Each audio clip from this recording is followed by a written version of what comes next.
The email came at 2:14 a.m. Subject, Notice of Legal Representation. No hi, no dear, just a PDF and a signature. I sat in the living room of the house I bought, my house, and read it beneath the dim light of the chandelier she once said was too cold, too sharp, too masculine. Funny, it suited the moment. Her lawyer was demanding a 50% claim to the property. No investment, no contribution, just a marriage certificate and entitlement.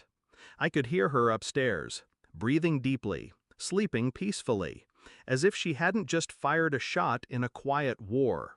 When I bought the house, she smiled like it was hers, ran her fingers along the marble counter, said, "It's finally real." I didn't correct her then. I should have. She didn't put in a cent. No down payment, no closing costs. Not one drop of sweat. But the moment we moved in, she started calling it our house. I thought it was harmless. I thought she was just proud. But slowly, things shifted. I caught her going through my files. She asked pointed questions about what's in your name and what's in ours. She started hosting dinner parties. None of my friends invited. Just her people. Her narrative. Then her parents arrived, sat me down like an intervention. "You can't treat her like a guest in her own home," her father said. Her mother nodded, teary-eyed. "What's yours is hers, sweetheart. That's what marriage means." I said nothing, but something inside me cracked. Not from what they said, from the way she stared at me. Cold, prepared, like this was part of a plan. I started watching her more closely, not confronting, just observing. She changed passwords, started locking her phone, became careful around me in a way that didn't feel like caution. It felt like strategy.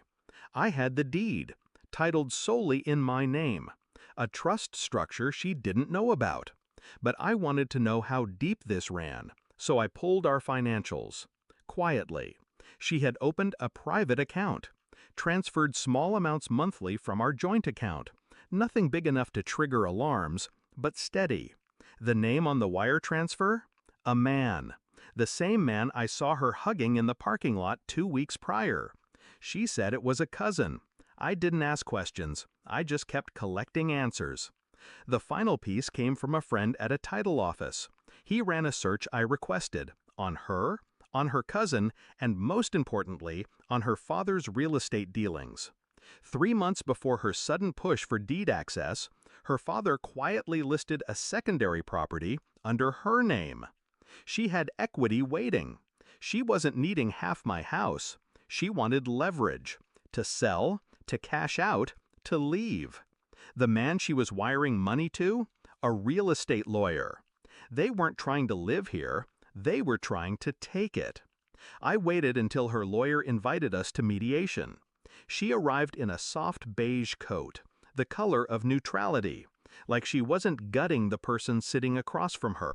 I said little, listened, let them talk, threaten, propose equitable solutions.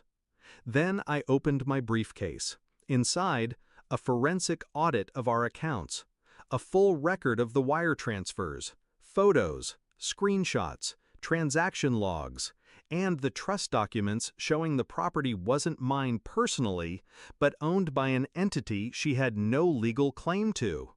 I passed them across the table. Her lawyer paled. She didn't. She stared at me like I'd betrayed her. "You planned this?" she whispered. I didn't respond. She turned to her parents, who were seated in